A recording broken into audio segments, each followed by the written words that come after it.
Yay. Hi. I'm excited. I'm excited that you signed up for the workshop. And I really felt that it would be just really nice to share something with you that would just give you some of a feeling of what the workshop is really able to bring awareness to for you and what you can start applying already. So what I want to share with you is a pre-recorded sharing on willing and wanting and the difference between the two. In the workshop, we'll go a lot into, in the first section, particularly into the English language and how we've all been raised with language use that the people around us were using. And particularly this piece around the will is a very intricate part of restoring our own sovereignty. Once we become aware of where we have used the word will in ways that aren't necessarily applicable really in a healthy way, but really how we can then reclaim and restore our natural navigation in really feeling into our will and feeling into our willingness. And so I really like to invite you to listen to the following recording on willing and wanting, which will give you some insight as to what you can already start applying yourself. And I just feel that that's something that can really help you get a feel for what it is that we're going to be exploring outside of really delving into that there is a feminine pathway to sovereignty that isn't one of fighting or claiming or working hard.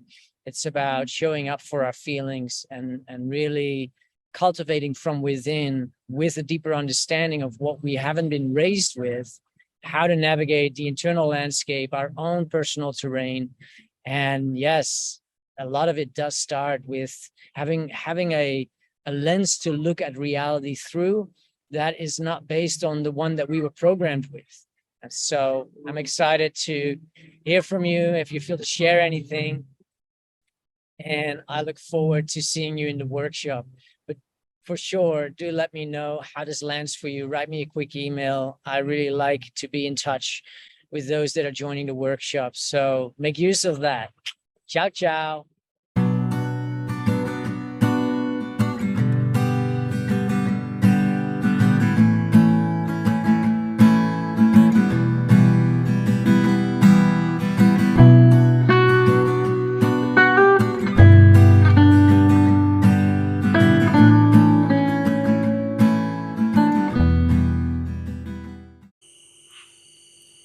I was very fortunate to have a predisposition to be receiving images when I hear people speak, and that is, I think, a gift, a natural gift in most humans.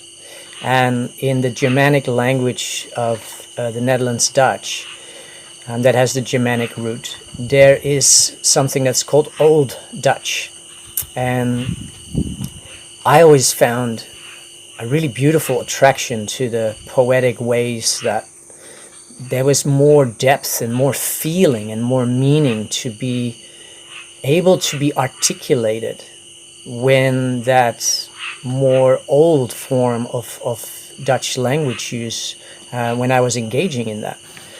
And when I then, of course, became familiar and taught how to use English, I made that more of my new adventure.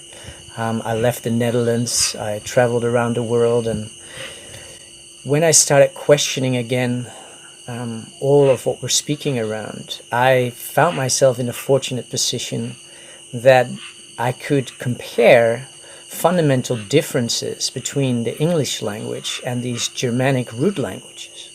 And one of the real sort of pivot points in that was that I was deeply exploring sovereignty and what our free will really is in relationship to freedom. And then I started questioning this word will. And if we have free will, why is it not really significant? I don't really know anybody that is really actively speaking about the relevancy of our free will. The will of the people apparently is the foundational, basis upon which a constitution is based. The will of the people is what all the so-called theater producing actors called politicians are all representing. And then there's the will, which is the most significant document that a human being in their life could articulate. And that will is sacred. That will is honored and followed and executed, and entire estates are being, and you know, everything that's been accumulated through the will is being handed down to a next generation, an appointed person for that. And it's like, wow, if it's so significant, why? And then I realized, of course, they're not going to teach anybody about sovereignty and free will and the relevancy of humanity's self-sovereign will, because if they did, then we would all know who we are, and then it's gonna be really hard to educate or dedicate any of these people. But what stood out for me is that I explored this word sound, will, and then I'm like, well, where does that apply itself in Dutch? And what's interesting, that when a child in the Netherlands is being asked if it wants porridge, in the Dutch language you actually say, do you will porridge? And in English, the will and the language use of our will, which is a foundational, spirited, feeling-based self-knowing that resides within us, that is our gut instinct, that is either our yay or our nay. The will has been worded out of the language, only to the point where the will is, you know, the will of the people, and it's your document. In English, you actually say, do you want that? And then I fell into that space, like, wow, there's a sense-felt difference between willing something and wanting something.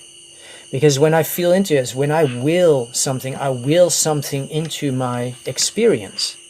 I make a proclamation based on my feeling, that is a yay or a nay, as to what I am willing to bring into my experience. And that is with that consent, it's permission, but it's a proclamation.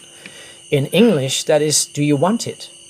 Which on a sense-felt level implies that somebody else, a third party, is kind of required to get that to me, because wanting and willing, it almost feels like there is one is expansive and kind of emancipated, and the other one, you could almost say, is a little bit based on disempowerment.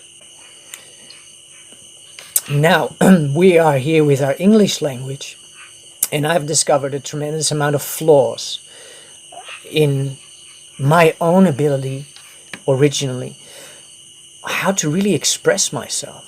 And so when we start familiarizing ourselves with, we can tune in with some natural curiosity and start exploring, like, are there ways that I could express myself with more accuracy in relationship to how I truly feel and what I truly think? And I've become fairly accomplished with that, and I love sharing just how I express myself, because I'm not here necessarily to teach anyone. I may answer questions when asked, but I feel that living this is, in the long run, the only format that's going to allow this to replicate itself in other human beings.